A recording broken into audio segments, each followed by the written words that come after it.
Buenos días.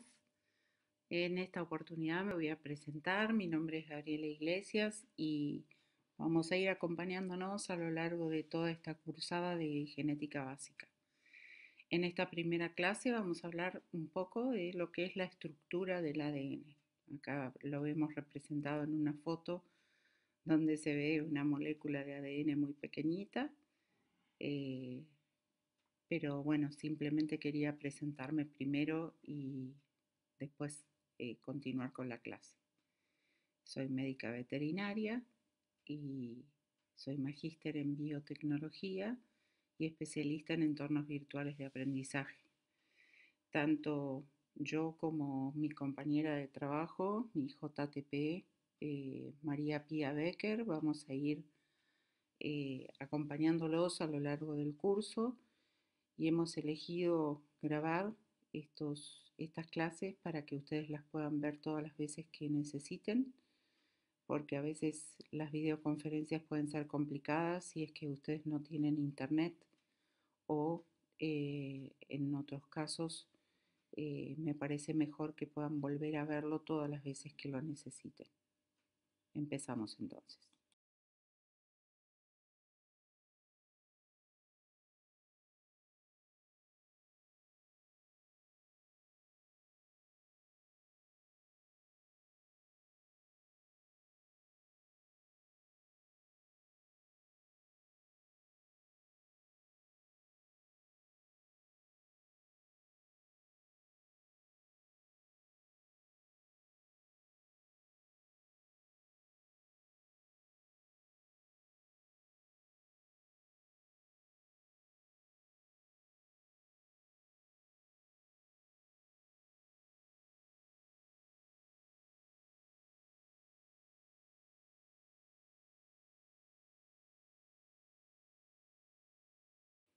Vamos a comenzar por describir al ADN o ácido desoxirribonucleico.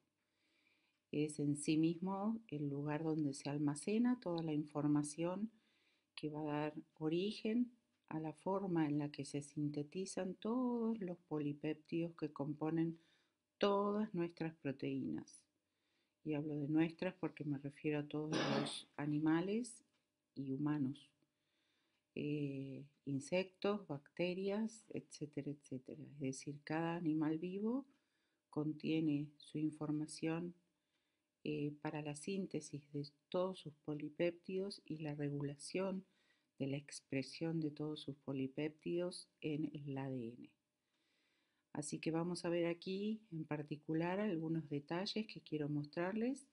En principio quiero decirles que el ADN es una estructura de doble hélice que la ven graficada a la izquierda de la figura.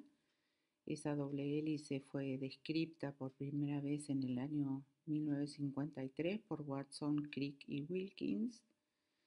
eh, y como verán, tiene como si fueran eh, dos cadenas enrolladas formando una hélice. En este caso vamos a hablar de qué partes forman esas cadenas. Ambas cadenas están formadas por un eje azúcar-fosfato, eh, es decir que eh, uno a otro se van uniendo los nucleótidos. Ahora vamos a ver qué es un nucleótido y cómo se une. Y esas dos cadenas están juntas o ensambladas gracias a la presencia de puentes de hidrógeno, que son aquellos que unen a las bases nitrogenadas complementarias, adenina y guanina, adenina y timina, perdón, y citosina y guanina. Siempre se aparean de la misma manera y se llaman complementarias.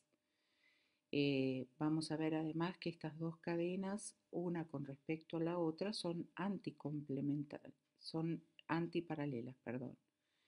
¿Eso qué quiere decir? Que una cadena tiene una dirección y la otra cadena tiene exactamente la dirección contraria. Si ustedes se fijan en esta figura, van a poder ver que los azúcares están en una dirección y en la otra cadena están en otra dirección. Esto está marcado cada cadena con una flecha. Ahora vamos a desmembrar un poco estas partes para comprenderlo mejor, pero esencialmente el ADN es una doble cadena unida por puentes de hidrógeno que unen a las bases nitrogenadas complementarias, adenina con timina y citosina con guanina, y cada uno de los ejes de esas cadenas están formados por una cadena de uniones de enlaces fosfodiéster entre la desoxirribosa y la siguiente desoxirribosa mediante una molécula de fósforo.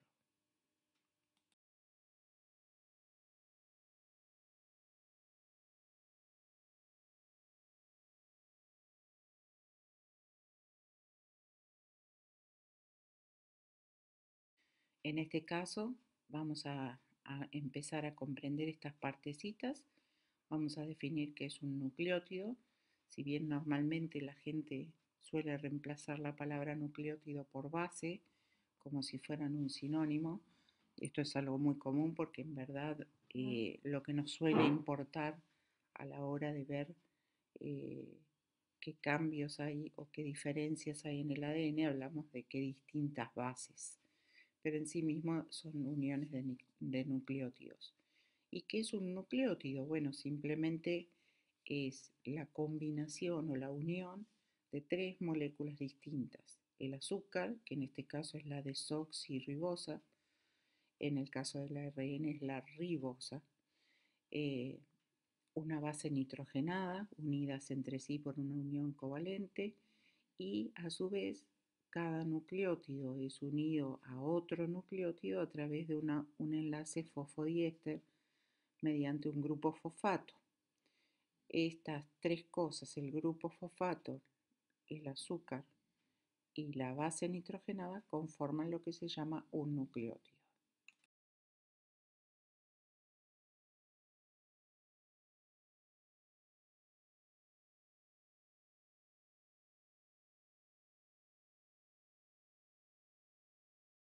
Entonces, ¿qué son estas bases nitrogenadas? Bueno, son moléculas, no vamos a entrar en detalles químicos porque suponemos que ya los han visto, pero hay cuatro tipos de bases nitrogenadas en el ADN, que son la adenina, la guanina, la citosina y la timina. La adenina se aparea siempre con la timina y la guanina se aparea siempre con la citosina. Como verán, algunas son de dos núcleos y otras son de un solo núcleo, pero no tiene mayor importancia. Lo que me gustaría que recuerden es que se aparean de esa forma siempre, adenina con timina y citosina con guanina, y que lo hacen a través de puentes de hidrógeno.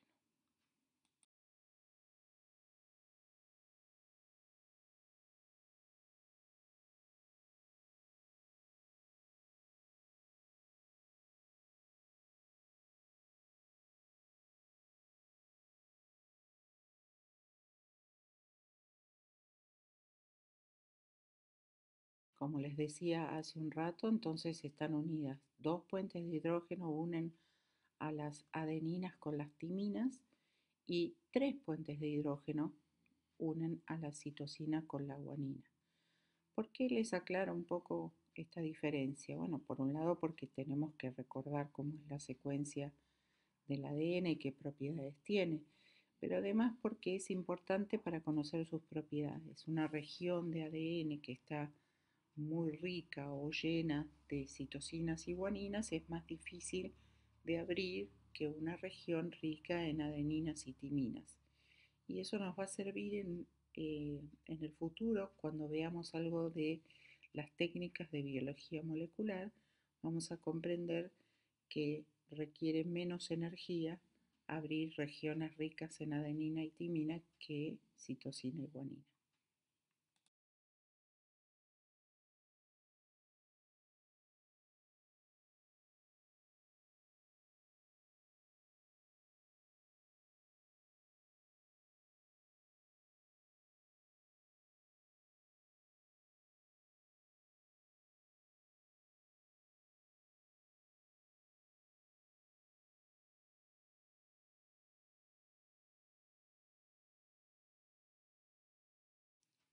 En este caso, lo que les quería contar es que acá vemos una representación de tres nucleótidos unidos para que comprendamos cómo se hacen esos enlaces o uniones entre cada uno de los nucleótidos entre sí.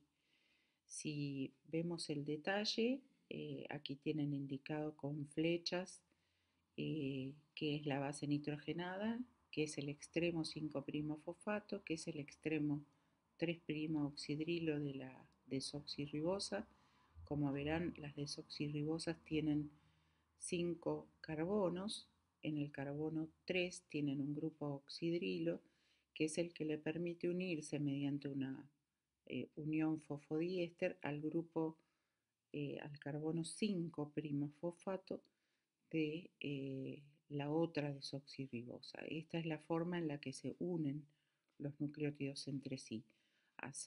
Acerca de esto, recuerden siempre que se llaman enlaces fosfodiéster porque hay un fosfato unido con dos oxígenos hacia el extremo prima oxidrilo y al extremo 5' fosfato del anterior.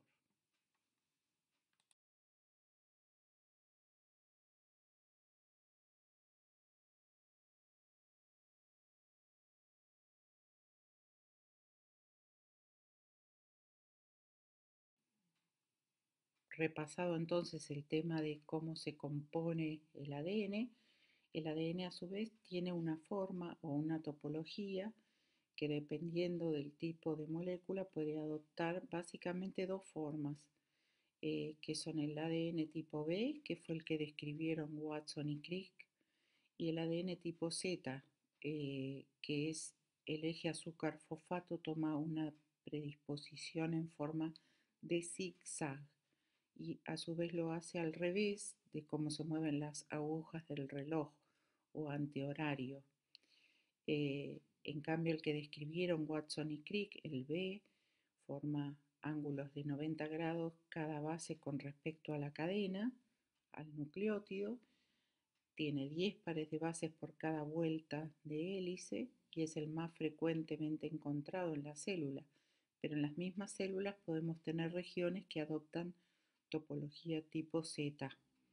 Vamos a ver más adelante que la topología tipo Z está más asociada a regiones que no se expresan, que no se transcriben a un ARN mensajero o que no contienen genes. Y el ADN tipo A es el menos común, pero está descrito, es en realidad más comúnmente la forma que adopta el ADN cuando está en forma de simple cadena, pero hibridizado con un ARN.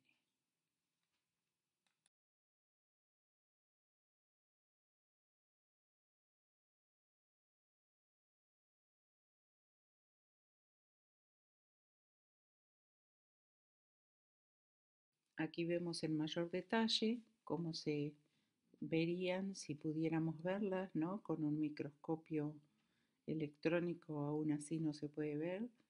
Esta es la estructura tridimensional que se observa por difracción de rayos X de lo que sería el ADN tipo Z y de lo que sería el B, que son los más comunes.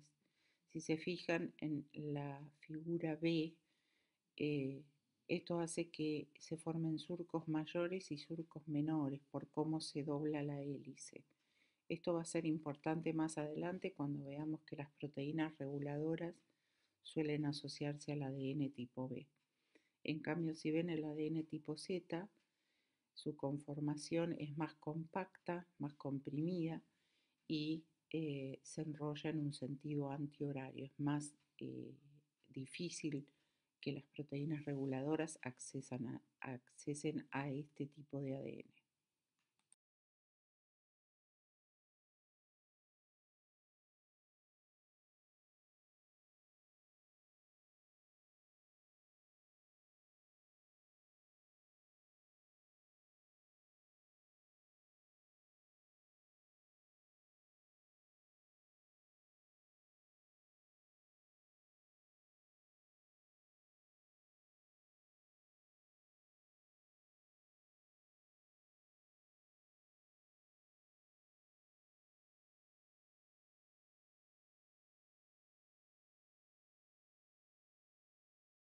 En esta diapositiva les quería recordar un poco lo que acabamos de ver en detalle anteriormente. Fíjense cómo es la doble hélice, cómo va una cadena en un sentido que se llama dirección 5', 3', según el extremo con el que comienza y el extremo con el que termina, y la cadena antiparalela, que es la que va en sentido contrario, es decir, en sentido 3', 5'.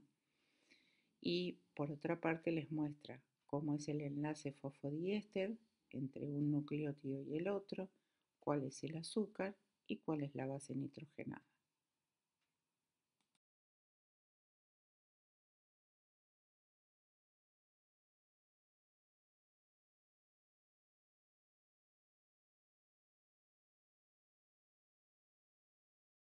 Ahora, esta doble hélice o eh, doble cadena de ADN no permanece en el espacio de forma recta, porque a veces si uno piensa en el ADN tiene aproximadamente 3 millones de pares de bases, entonces no entraría jamás dentro del núcleo de una célula que mide solo 5 micras.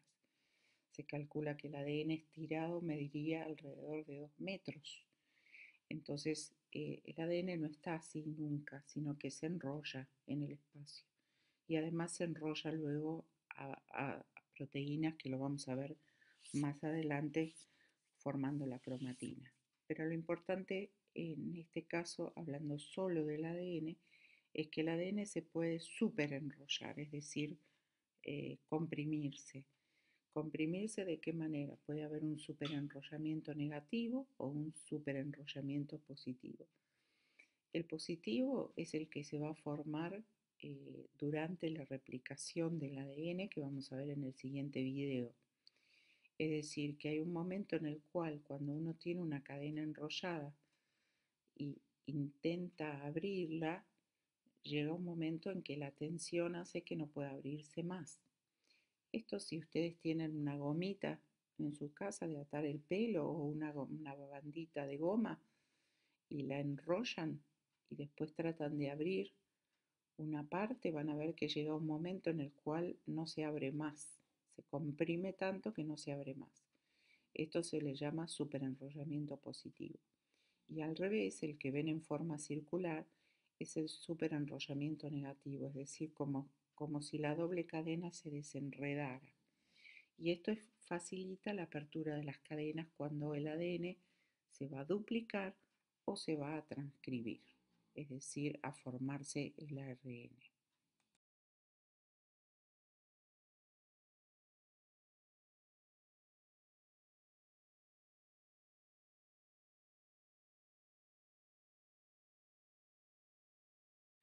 Finalmente, y a modo de introducción de lo que después veremos más adelante en la transcripción y en la traducción, quería mostrarles en sí que es un gen, es decir, el 10% de todo nuestro ADN contiene genes. ¿Qué son los genes? Como les dije, son segmentos de bases que contienen la información necesaria para que eso se pase a través de un mensaje, es decir, se copie a un ARN y ese ARN en el citoplasma sea leído por los ribosomas y los ARN de transferencia para sintetizar un polipéptido. Es decir, que de alguna manera el ADN es como una gran biblioteca que contiene las recetas necesarias para la síntesis de todos nuestros polipéptidos o partecitas de proteínas, que sería lo mismo. Es decir, contiene toda la información necesaria para cómo van a ser cada una de nuestras proteínas en nuestro organismo. Esa es su función. Y si ustedes se fijan en este gráfico, si bien ahí tienen marcadas algunas cosas en inglés, van a ver que hay una región que se llama Tata Box, que es parte de lo que se llama promotor. Hay un codón de inicio, hay exones e intrones que son normales en los genes eucariotas, regiones que codifican y regiones que no codifican proteínas, es decir, que se van a descartar, los intrones se descartan antes de que el ARN sea traducido a una proteína. un codón de stop marcado, un fin de la transcripción que también está marcado, pero todo eso lo vamos a ver más adelante. Yo simplemente les quería mostrar que un gen en definitiva es una serie de bases puestas en un determinado orden. Esa es la idea. Bueno, y después seguimos en la próxima clase. Saludos.